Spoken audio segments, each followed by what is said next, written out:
Hello, soccer fans. Welcome to the Soccer Brothers Podcast. This is episode number 66. I'm your host, Sahil, and as always, I'm joined by my brother, Nihal. How you doing, Nihal? I'm doing well, man, but first of all, happy birthday. You're 5 minutes. Thank you. 5 minutes into your, 17th year of life now? Yeah. I don't know if I'm technically 17. I like how you didn't wish me, and we were on a call for 5 minutes before this. You just waited to do it on the podcast. Yeah, that's what I do. What a great brother. I had to make you think I was just being a jerk. Yeah, no, you're good. You're good. This was. I'll remember this because you were definitely hinting at it a little bit. When I said, "How are you doing?" No, not on the podcast. Before the podcast. Oh yeah, no. Well, no. Then I knew that you were gonna wait, but I didn't know you were gonna wait to wish me on the podcast. Okay. Anyways, yeah, it's a stressful weekend for both me and Nihal. We both got finals coming up next week. But J. Cole's new album came out, which is exciting. Definitely check it out. It's on Spotify, iTunes. Are you plugging J. Cole? He and I are tight. You know, we've got a little bit of a sponsorship going there. Okay. No, literally, look, he's representing my city in a photo. Look it up. That's true. Look up Toledo J. Cole. That doesn't mean he's sponsoring us. Are you? Indirectly. Does J. Cole even watch soccer?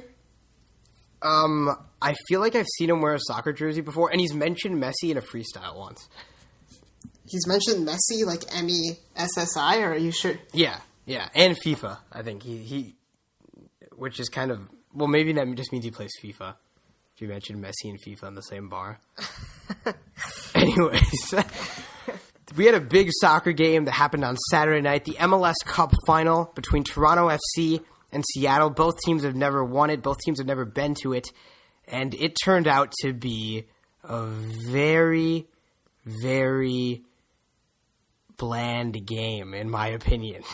Yeah. Not very, very. Let's put that to one very. What do you think about it? It was the blandest big match since El Clasico, I'd say. Yeah.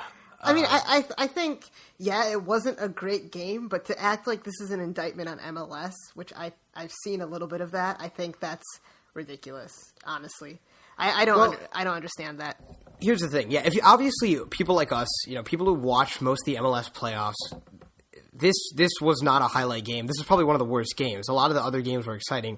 But this is the game that draws in the neutral fan. And that's where you have to show up big to expand the fan base, I think it was a bad thing, I mean, it wasn't a great thing, yeah, in terms of the overall look for Major League Soccer, but because it was on Fox, it was a national broadcast. It wasn't great I'll agree with that, but I think people who are soccer fans need to have some perspective and realize this is a cup final. Obviously Toronto, and I mean, there are exciting cup finals, but obviously, the last round was a little bit more exciting, at least on the Eastern side. So people were looking forward to a more open match, but, cup finals are never usually that exciting. I mean, you think about the Champions League last year, it was exciting in terms of drama. You think of the 2010 World Cup. I mean, aside from the goals, there wasn't much excitement, Yeah. I agree. That's just how soccer operates in a one-off format, I think. It's hard to have exciting matches. That being said, I was expecting a little bit more chances for both teams. I mean, Seattle didn't even have a shot on target, which is ridiculous. So, I mean... Yeah, no, and I didn't say it, but Seattle did end up winning the game after extra time into penalties. The score was 0-0. The first team to not have a shot on goal in any MLS Cup final, regardless of if they won or not. And there's another statistic, too, about the overall number of shots. I think, fewer shots of any team in MLS Cup with 3 shots total. It really boiled down to... Well, why do you think Seattle was able to keep a clean sheet in this game? Well, for one, Stephen Fry. I mean, he obviously he had that incredible save on the Josie Altidore header. I think, how many saves did he end up making? 8? 8, I think. I think besides that one, I don't remember an uncomfortable save. I don't remember him having to make a save that I feel like there were ones that like he made look a little bit more uncomfortable than they actually should have been. Maybe. And honestly, he was caught flat-footed a couple of times on some of those deflected shots. But yeah, it just wasn't really Toronto's night. A lot of their shots were deflected. I think a lot of the Toronto players passed up shots they could have taken one time and ended up taking a touch, and the shot wasn't really on anymore, and they took a bad shot. Toronto wasn't able to take advantage of the 2-on-2 opportunities constantly. You saw the fullbacks, Tyrone Mears and Jovan Jones pushing high, and then Ozzy Alonso being caught out a little bit. And, you had Sebastian Giovinco and Josie Altidore against Chad Marshall and Roman Torres on a 2-on-2, and Toronto just could not get a pass into either of them. Or when they did, Giovinco had a bad touch or got fouled and it wasn't called, or Josie, the ball just didn't get to Josie. Seattle, you can say they defended well and they grinded it out, but I think it was more of a lost opportunity for Toronto rather than an exemplary defensive performance from Seattle, to be honest. Yeah. And I mean, Josie did have a few chances. I mean, in the second minute, he had a shot where Giovinco laid it off. Probably the only time successfully Giovinco actually laid off a ball to Josie in the game. Yeah, no, he did not have a great match, and a lot of people criticized him in the last match against Montreal because he didn't have a great match, and he didn't show up tonight. And Josie Altidore was able to bail them out against Montreal. He wasn't able to bail them out against Seattle tonight, and that was the issue. I mean, Giovinco needed to show up, and he didn't. And he could be injured. On the flip side, really, Jordan Morris and Nico Lodero didn't really show up either, but it really doesn't matter in the end for Seattle. They were able to win on penalties. Yeah. Yeah, and as I was saying, I mean, Josie Altidore, he might have had a lot of shots on paper, but a lot of those are headers that weren't really that, great of service that he just had to deal with. Even the header on Fry, he made the most out of that. That wasn't, it was never coming into the path of his head. The one that stands out to me is, I think, the shot in the second minute.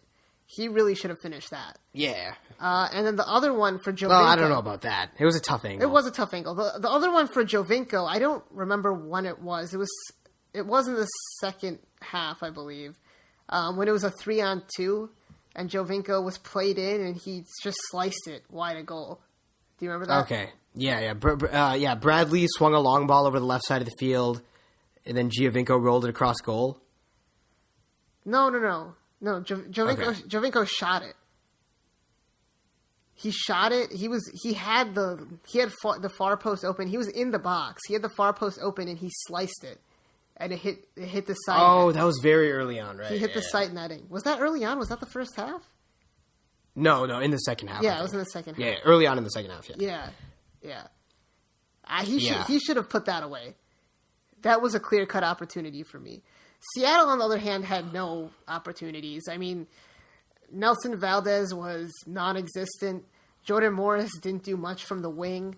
Nico Lodero, I thought the Toronto defense did a great job of covering Nico Lodero and Jordan Morris. Eric Zavaleta did fantastic against Jordan Morris, as did Hagelin.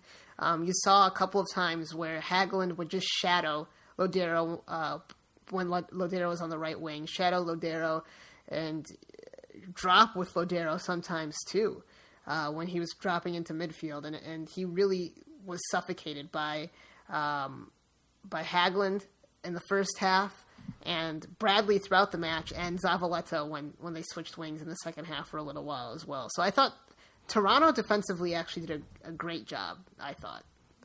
Yeah. And that's something we haven't seen in the playoffs really from them. Yeah. I think Toronto, they scored 3 goals on corner kicks in their second leg against Montreal, but they had a lot of corners. I think it was in the double digits in this game, but they couldn't get anything going. I don't think there was that one play where I think the corner came into Hagelin and he headed it down, and then this was an extra time, and then Altidore tried to get a hand on it, but Fry just got it, and he almost would have headed it to make it 1-0. Yeah, we have a GIF of that on our Twitter too. Nice job today. Thank you, I appreciate Twitter. Our Twitter should be more active going forward. It's got to be stressful. A little bit, yeah. I mean, it's hard to. It's actually when I'm trying to, because you have to take those GIFs at the opportune time because I don't have a DVR, I can't rewind. So it's a little bit hard to pay attention to what's going on. So, but no, they had 10 corners, and really, yeah, that was a decent opportunity, but the deliveries fell short, I felt like. I thought Michael Bradley and Giovinco both didn't really deliver on the corners. Michael Bradley nearly scored, I guess, from a corner. I don't know if you remember that one. He put it right on frame near post. So, I mean, that's something he can do. It was, I think, the third corner of the match. Yeah. As you said, Giovinco's corner deliveries weren't that good. I think right away you knew it wasn't going to be his game when in the first 2 free kicks he just hit the wall, and really anywhere he had to be the guy that allowed Josie to play more up top. But a lot of times it was Josie bringing it up, and Giovinco would slide out wide, which was fine. I mean, Josie did a decent job, but I think towards the end of extra time, the reason Toronto looked more dangerous was because Ricketts came in and allowed Altidore to, have the box be his garden, and that's why they looked a little bit more dangerous. Yeah, and in the playoffs, Toronto has played Josie underneath Giovinco, and it's worked. I think it does work because I think Josie plays better with the game in front of him. But as you said, Toussaint Ricketts, I mean, really has been a very good player, and Toronto has had the most success this season in the attacking third, when Giovinco is playing underneath Josie Altidore and Toussaint Ricketts. So I think if you had those three together early on, I mean, if you bring on Ricketts, I mean, I think Ricketts should have started realistically, but if you bring on Ricketts instead of Will Johnson, I think maybe the match is different if you have three of those three attacking players on, because like I said, time and time again, you saw Toronto with 2-on-2 opportunities. If you add the pace of Ricketts and you allow Giovinco to drop and maybe be able to pick out Josie Altidore to Toussaint Ricketts, because we know Altidore plays great with a true partner up top, maybe they would have been able to take advantage of one of those opportunities. And you have to wonder why Greg Vanney didn't bring on Ricketts earlier, because they were dominating. It's not like they needed to have an extra midfielder who would come back and defend. Cooper, Bradley, and Osorio were playing well. I think they could have maybe taken one of those guys out of there and put on more of an attacking threat. So, yeah, I agree with you. I think Ricketts was the reason why they were a little bit more attacking, a little bit more vibrant in their attack towards the end of the match, because one, he had fresh legs, and two, he's one of the fastest players in the league, and three, because Giovinco wasn't doing a whole lot. I mean, to be fair, I thought he got fouled a lot, and I think a lot more than the fouls were called. I mean, the referee let him play, and I saw people praising him for that, and I really do understand that. Like, I'm a believer in letting him play. He was very consistent tonight. Yeah, I mean, he was decently consistent, I'd say. But that being said, I think if he had called some of those fouls early on, we wouldn't have seen some of the chippiness we saw. Josie Altidore and Osvaldo Alonso got into it. There was a couple of other really, really tough and hard, brutal challenges. It's hard to tell when Giovinco falls because he's so small. It is, but I think there were a lot more fouls than were called. No, yeah, I would have. I think it definitely could have changed the game. I mean, if Michael Bradley is sending in crosses on to Josie Altidore on some of those. Yeah, absolutely. Go ahead. No. Okay, I was about to move on. Go ahead. Yeah, I didn't. I don't know. I don't know why I did that. I didn't really have anything to add. Okay. Yeah, and I think it's an issue. Obviously, I'm talking about Seattle's issues right now, and it's kind of like, yeah, even though they won. But it's an issue for Seattle when, like, I feel like one of the biggest threats that they had on the attack was Jovan Jones. And I mean, I know he plays forward for his country, but I mean, he was playing left back in this game, and it looked like he was one of the more dangerous players. What happened with Jordan Morris? Why was he so ineffective tonight? I don't think he's an outside midfielder or a winger. Excuse me, sorry, my heater just went on. It scared me a little bit. He's not a winger, right? And I think he was sort of he would not cut inside, but he would drift inside, and Jovan Jones would come forward and sort of have his way on the left wing there. But he just didn't have the opportunities that he would have had as a striker. I think he's just an out-and-out striker, and you saw when Valdez went off and he was moved up top, he got into the match a little bit more. He was able to hold it up, get in behind a little bit more, and he and Nico Lodero were able to play off of each other. I think it was a mistake to play him on the wing and play Valdez up top. And like you said, Jovan Jones had to be in the attack because Morris would drift inside, and Jones would have to come up and help on that flank. It was an interesting formation. Sometimes it looked like a 4-3-3 with Morris and Lodero on the wing. Sometimes it looked like Valdez and Morris were up top with Lodero underneath in the hole. But it just overall it just looked disjointed. Yeah, I definitely agree with you. Going back to Toronto, so I know you mentioned that Ricketts, you thought he should have started, or Ricketts should have come on instead of Will Johnson earlier on in the game. But, I mean, talking about decisions that Greg Vanney actually had to make, in the second leg against Montreal, he started Will Johnson. Instead, he chose to start Jonathan Osorio this time. Do you think that was the right decision to make that one change in the starting lineup that he made since the Eastern Conference Finals? Well, I thought Will Johnson would be a part of this match in order to help mark Nico Lodero. But I think Osorio played because he is a little bit more attacking than Will Johnson, and Vanney felt as if he played Osorio, he didn't have to play Altidore, Ricketts, and Jovinko, if that makes sense. Because if you just play Jovinko and Altidore up top, and you have Will Johnson there with Cooper and Bradley, I think that's a little bit too defensive. But with Osorio we've seen before is able to pick out a pass very well, and I think that was maybe the logic there, to have Altidore and Jovinko try to run the channels and have Osorio be the connection between the midfield and the attack. Yeah. He did have a shot early on in the 15th minute, but other than that, yeah, I don't. That whole connection didn't really. No, it didn't work out. No.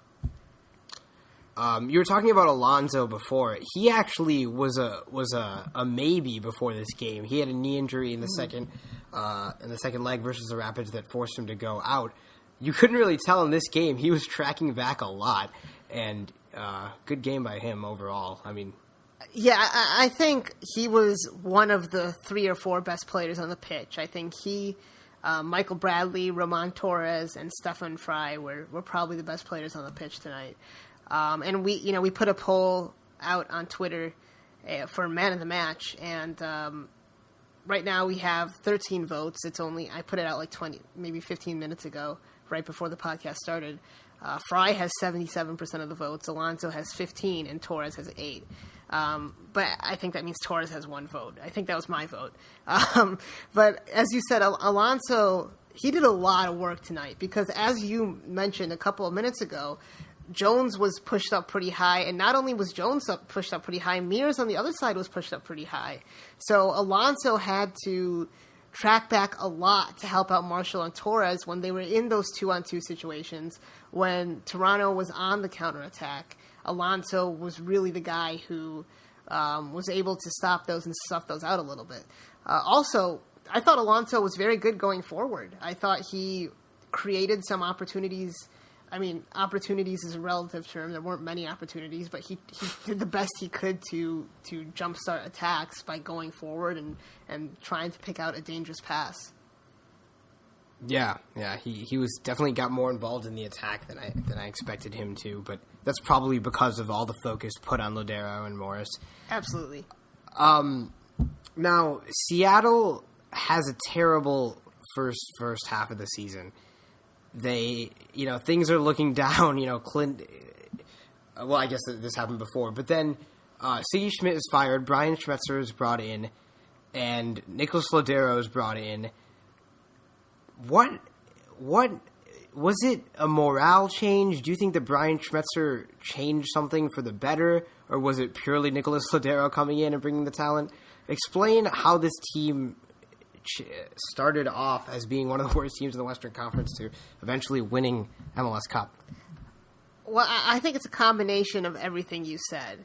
I think Sigi Schmidt, sometimes you need change in the head coaching position. And Sigi Schmidt is one of the most well-liked and probably one of the best coaches in MLS history.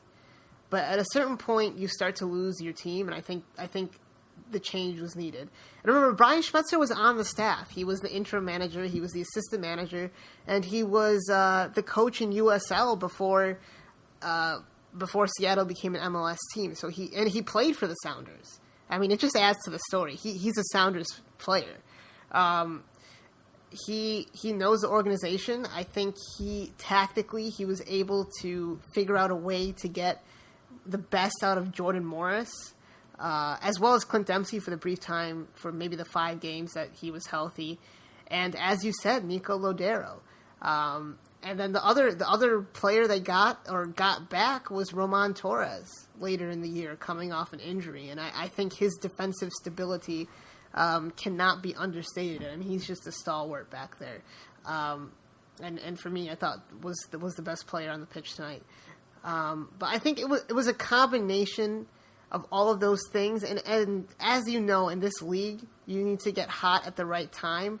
The teams towards the bottom of the Western Conference playoff picture weren't able to create enough of a separation between them and the middle and lower end of the pack. And Seattle was able to get into the playoffs, get hot in the playoffs. And, well, I mean, they didn't get hot. They just, they got a goal against Colorado when they needed to in the second leg, and they stuck out this match and ended up winning it all. And it's not like, I mean, they did turn it around. They did play well towards the end of the season, and they did well in the beginning of the playoffs. It feels a little bit anticlimactic, in my opinion, with the penalties and the non. All right, yeah. So why don't we talk about that? I mean, it's always by the time penalties came, I was rooting for Toronto because I thought they deserved to win. Absolutely. But I mean, there's still a way to say that Toronto should have finished their chances. They have so much to look at, what they did wrong. But does that stop you from having a bad taste in your mouth after this, or how do you feel, I guess? How do I feel personally? Yeah. I think I'm just disappointed. I was hoping that this would be a match. I mean, Seattle and Toronto with a lot of big stars to bring in the neutral fan, as you said. I'm disappointed that a team with 0 shots on target is lifting MLS Cup. I thought the atmosphere was incredible in Toronto.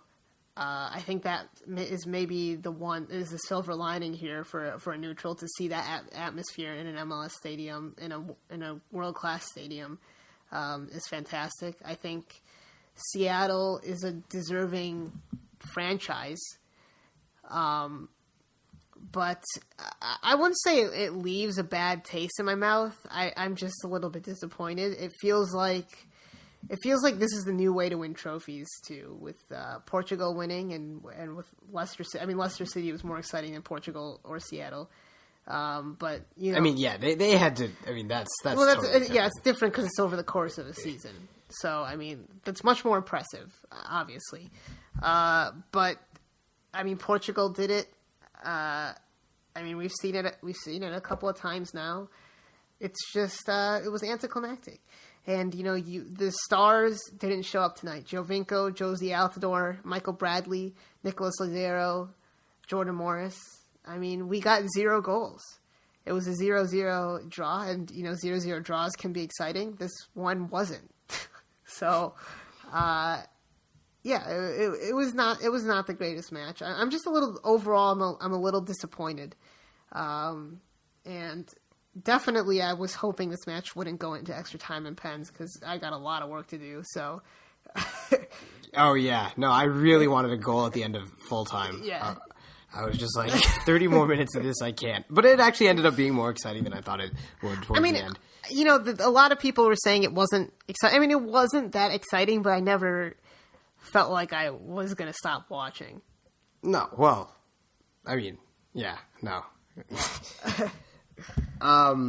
So if you're a Toronto fan right now, you've seen this club spend more money than any other MLS team over the past 3 years and not get a title out of it. Bring in 2 of the biggest U.S. men's national team stars, not get a title out of it.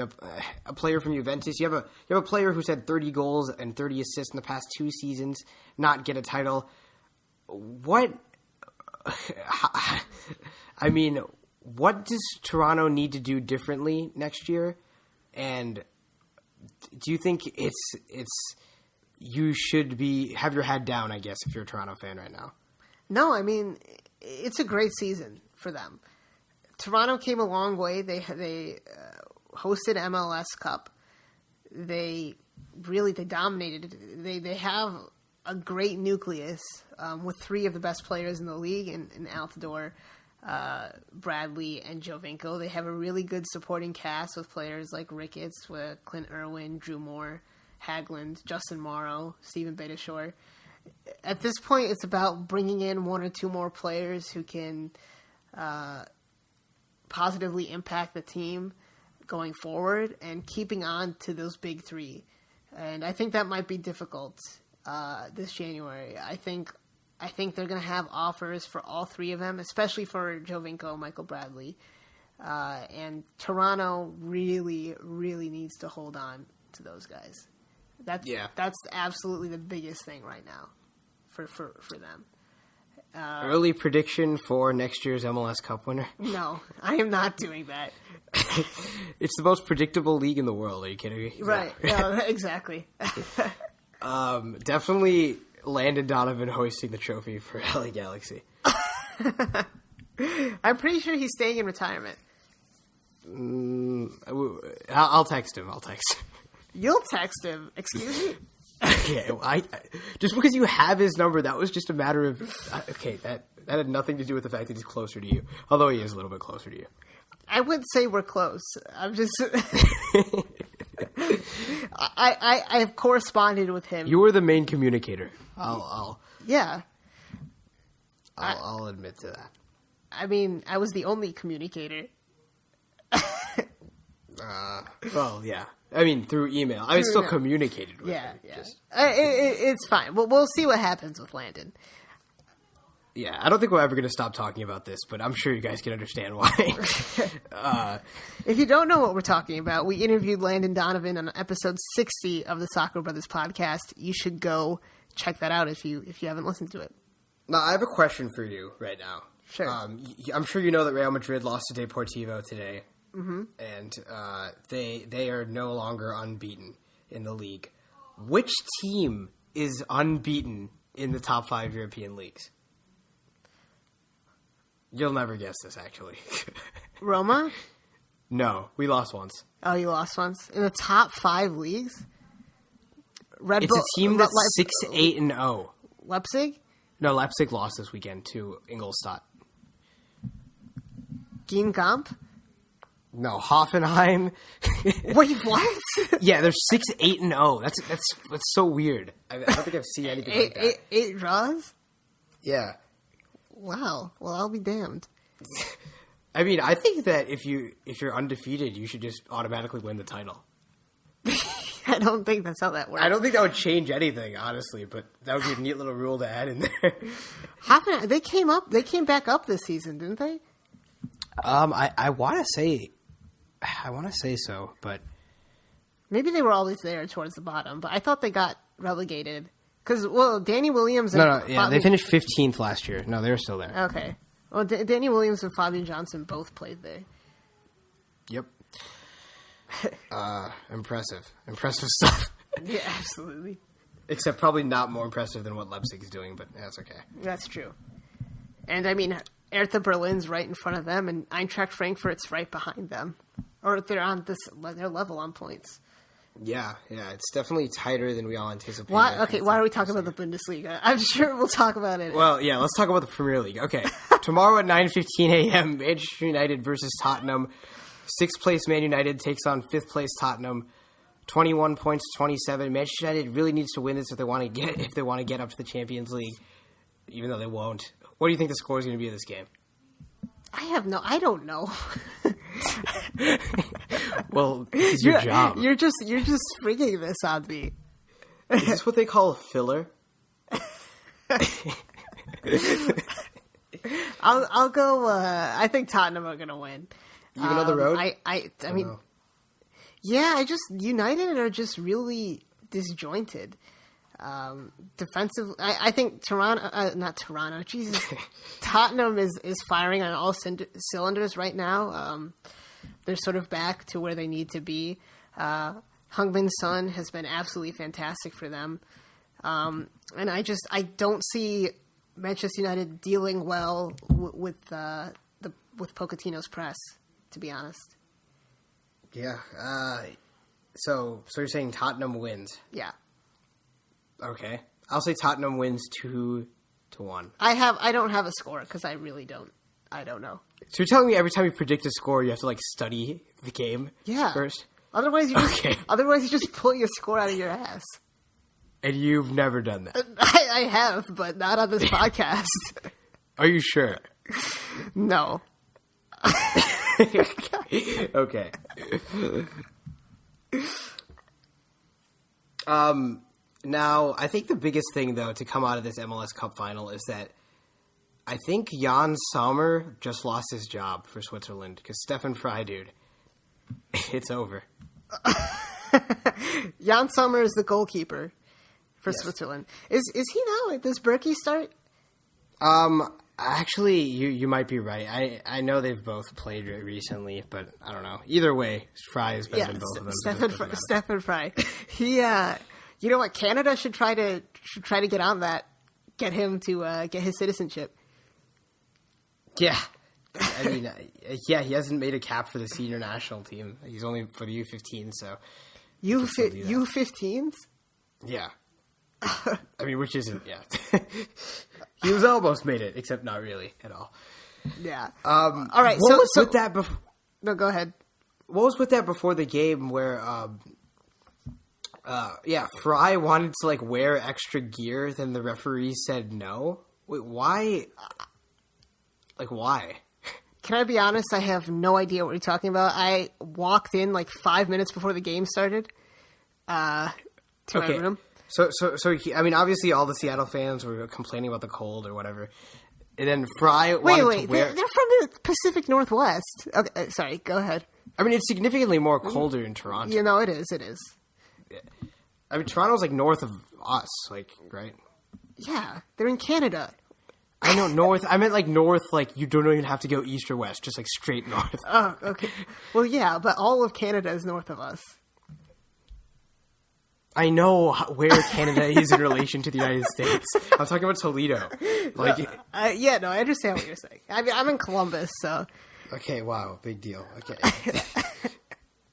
Anyways, and he wanted to wear extra gear, but the referee said, the referee said no. I have no idea. Do you agree with that? Were the pants different colors? Were they the wrong color? No, I want to wear something under his jersey, I think. I don't know. You'd have to take it up with... If they can wear sweatpants in the Euros, I don't understand.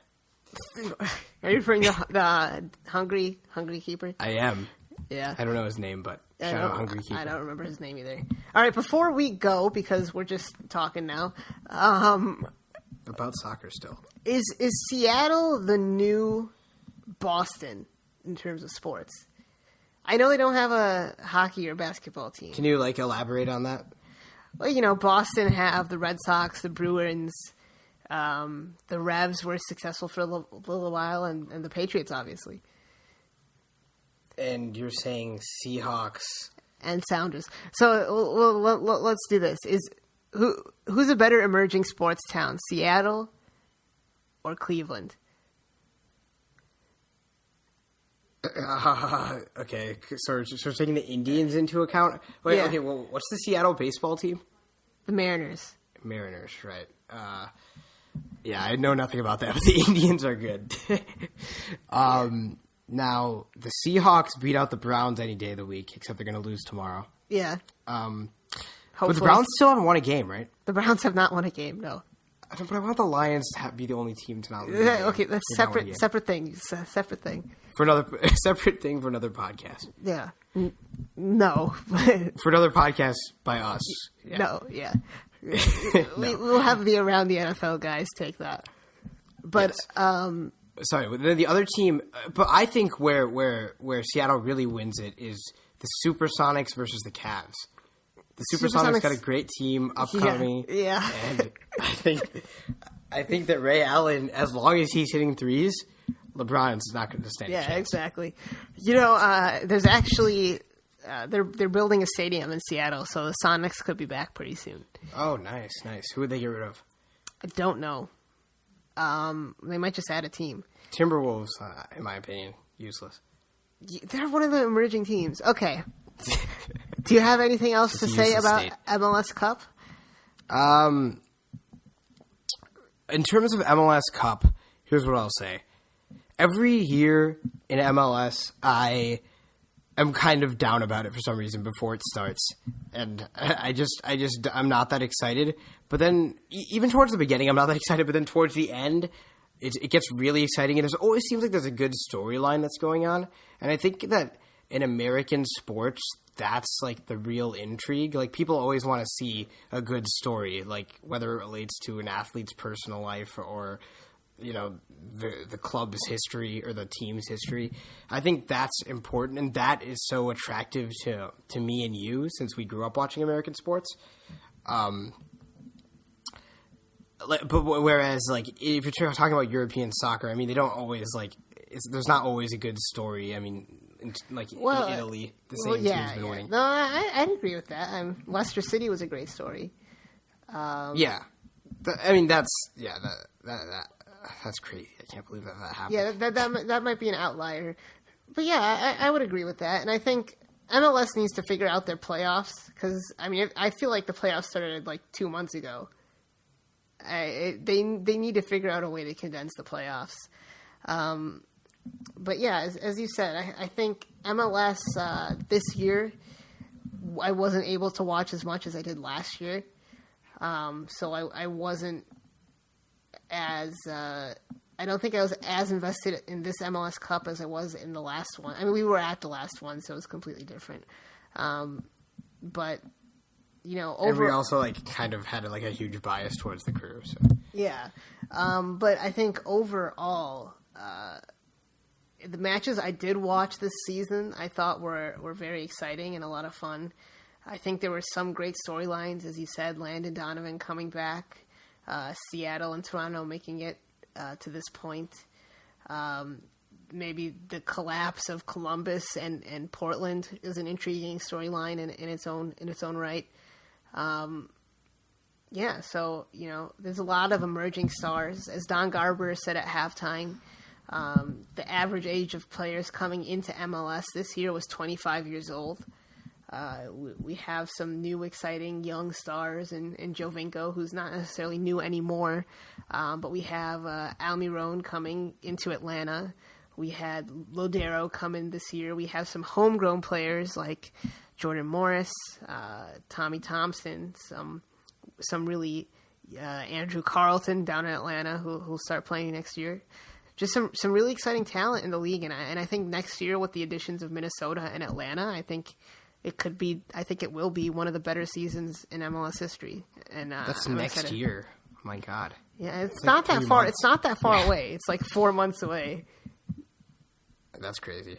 It's not that far. Okay, so I know you don't like to have discussions about penalty kicks, but okay, I thought about something. If the Capital One Cup can do replays, why can't just in a cup final they do a replay? What do you mean? Oh, like on a different day. Oh, that's what you mean. Because there's so much. There's like TV and stuff that you have tickets and like like. The Capital, by the way, the Capital One Cup doesn't do replays. The FA Cup does replays. Okay, my bad. But at Archon 14 made a good point. Like a team just won the MLS Cup that didn't get a shot on target. Yeah, I agree. And do you think that there's no better solution than penalty kicks? No, I don't think there's a better solution. What is your solution? My solution is make a replay. No, let's just after the first extra time, let's just make it 7-on-7.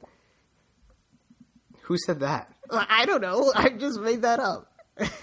Is that really a better solution than penalty kicks? No, but I didn't say that. I said make a replay. No, you can't do a replay of a cup final. That's the most. So you mentioned TV or whatever. That is the most anticlimactic thing ever. Having a separate match. No, it's like it looks like this one's gonna take 2 matches instead of 1. Like that's exactly what they would say as the final whistle blew. I disagree. I disagree with that. Now, you mentioned TV and whatever. Like, if anything, it's just helping TV. No, it's not. No. Fox can't set up for that like twice. I mean, they can, but it's just impractical. It's impractical. Okay, what about they just take a 2-hour break? Okay. All right. But with that, let's get out of here. We'll make a whole other episode on alternatives to penalty kicks. No, that's not happening. I'll do it by myself. Vetoed. You don't edit the podcast, so I don't know how you're going to do that. You don't think I know how to upload? Actually, okay. Make a good point. All right, with that, we have an email for this podcast, SoccerBrothersPodcast@gmail.com. We also have a website, SoccerBrothersPodcast.com. We're on social media at SoccerBrosPod, our Twitter and Instagram handles. We're also on Facebook under the Soccer Brothers Podcast. You can find us on iTunes, Google Play, or really any app that plays podcasts. And yeah, anything else you'd like to add, Sahil? We'll see you guys next time on episode 67 of the Soccer Brothers Podcast.